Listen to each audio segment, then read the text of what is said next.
Hi guys, for tonight video we will make buttered shrimp. It's my own version. Char.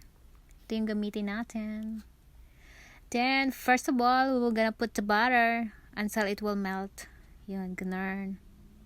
Halo-halo mo lang hanggang sa mag-melt na siya. Of course, ilagay na natin yung shrimp frozen. Yeah, because it's hard to find fresh. Charot. So yun. Mix mo lang siya. And add oyster sauce. It's optional. Charot. Yun. Nilagay ko yung oyster kasi pampalasa. Ganun. Of course, chili powder because we like spicy foods. Yun. It depends how much amount you want. Ganun. And then, syempre, mix mo lang.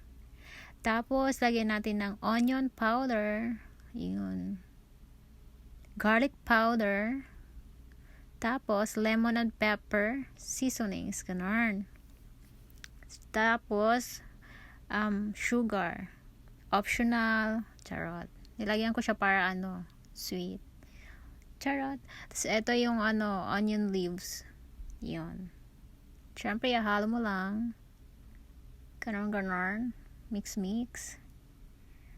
Para maghalo-halo yung mga seasonings. Charot. Tapos, eto na. Malapit na siyang maluto. Siyempre, stir mo pa rin. Ganon. Tapos, eto na nga siya, guys. Eto na yung luto part. It's done. For sure. Yun, ito na yung finished product, charot. Yun, may pa-slow pa yan, slow mo, ganun. Tapos tumasik pa yung sabaw. Yun, ilagay sa plate, ganun. Tapos, syempre, hindi mawawala yung, design sa ibabaw. Charot, pampaganda. Charot. Lagyan mo ulit yung, onion leaves. Yun. Para, presentable. Charot. Tapos, mawawala ba naman yung tikiman time? So, ayun na nga. Of course, with rice. Because rice is life. So, yun na nga. Yummy.